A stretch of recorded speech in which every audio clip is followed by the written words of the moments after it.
Let's be honest, Carter was always just the numbers guy. He never had the stomach for real business. Hi everyone. My name is Carter Wade, and that was my father's opening line at the negotiation table. To my face.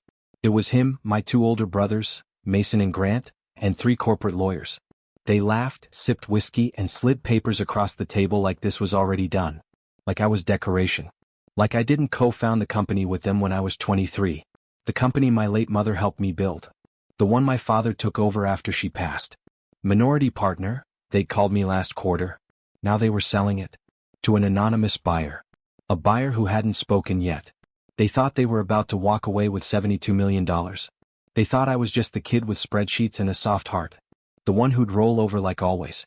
They didn't know I'd spent the last 4 months cashing out every asset, building a shell corporation in Nevada, hiring a buyer with a name I created. They didn't know who was about to walk in. The door opened, and the buyer took a seat across from them. Me. In a custom suit. Under a different name. Smiling.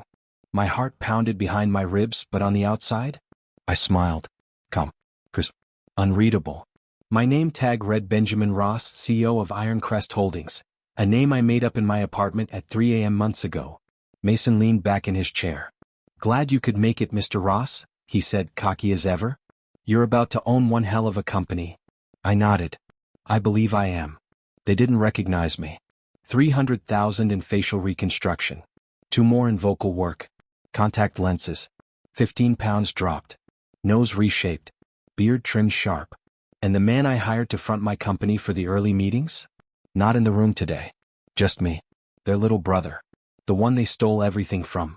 The lawyers started reviewing terms. Grant chuckled at the valuation, $40 million below what we were worth. Guess the buyers got the upper hand, he said. I leaned forward. I suppose I do. Dad cleared his throat, eyes flicking toward me.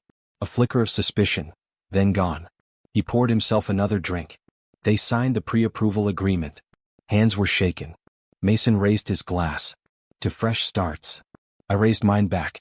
To family, I said. And meant every word. The room cleared after the toast. Lawyers stepped out to finalize transfer documents.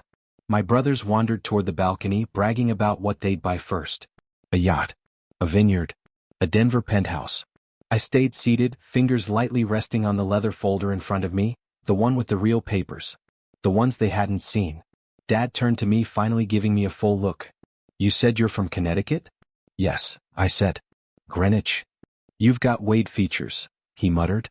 Strong genes, I suppose, I said smoothly. He squinted like something was itching at the back of his brain. I opened the folder, casually sliding one final document across the table. Before we finalize, we'll need all previous partners to sign this indemnity release. He skimmed it, barely reading. Standard? Of course. Mason and Grant walked back in just as he signed. All 3 signatures. Ink still wet. And with that one document, they legally waived all rights to review the buyer's final identity. No lawsuits. No reversal. No second chances. I stood. Removed my contact lenses. Untied my tie. Grant blinked. Wait. Mason's smile dropped. Dad's glass slipped from his hand. Hi, Dad, I said. Miss me?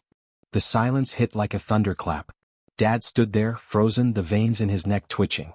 Mason actually took a step back. Grant's mouth hung open like he forgot how to breathe. Carter? He finally croaked. I smiled, not out of joy but the kind of smile you give someone right before you burn their house down. You sold your company, I said calmly, to the numbers guy. No, Mason snapped. This is fraud. You. It's legal, I cut in. Ironcrest Holdings exists. It's registered. And your signatures are binding. You waived identity disclosures in that last doc you signed without reading. Dad's face flushed a deep red. We'll reverse it. We'll sue. No, Dad, I said. You won't. Because the money? Already moved. Shells within shells. You're not just out of the company. You're out of the money. They all started talking at once. Rage, denial, threats. I let them yell. I picked up the contract folder, tucked it under my arm. You thought I was weak. Quiet. Replaceable. I walked to the door, turned back once more. But I was the one paying attention. And then Mason lunged at me across the table, screaming. His chair clattered to the floor as he came at me. I stepped aside. Come. Collect it. Mason slammed into the table, knocking over a glass. Security rushed in before he could swing. 2 guards pinned him back, and for the first time in his life he looked small. "Let me go," he roared. "He's a liar, he's not even." "He is," one of the lawyers interrupted, breathless, holding a tablet. I just got the identity confirmation. It's him. Carter Wade. Legally changed his name 7 months ago. Dad looked like someone had unplugged his soul. Bill. Silent. His empire stolen by the son he thought was too soft to fight. "You humiliated this family," he said finally, his voice shaking. "No," I said, stepping closer, lowering my voice. "You sold this family for your pride. I just took back what Mom built." Grant leaned against the wall, silent, sweating. I could see the wheels turning, too late. "You played the long game," he muttered. "I had to," I said. "You never would have seen me coming otherwise." They didn't speak again. Security escorted them out. The lawyer turned to me. "Mr. Ross, sorry, Wade, shall we file everything?" I nodded once. "File it? Today?" By the end of the week, the sale was finalized. The board approved the transition. I own 92% of the company. Mason, Grant, and my father were scrubbed from every office, every memo, every login. The office I once shared with a flickering desk lamp and a cracked monitor was now a corner suite with skyline views. But revenge wasn't just about money. It was about memory. I walked through the old production floor where they used to laugh behind my back. Where they passed me over for promotions. Where my ideas were stolen, repackaged, and paraded as theirs. I didn't fire anyone loyal to them, not yet. I let them watch the power shift. Let them sit in silence as my name replaced theirs. The media started calling. Tech prodigal son reclaims empire in ruthless reverse takeover. They didn't know the half of it. Dad tried calling. What? Left a message. "You made your point. Come home." I deleted it. Mason sent a text. "You think you've won? This isn't over." But it was. Legally. Financially. Strategically. I just hadn't given them the emotional checkmate yet. That came next. And it started with Mom's will. They never knew I had a copy.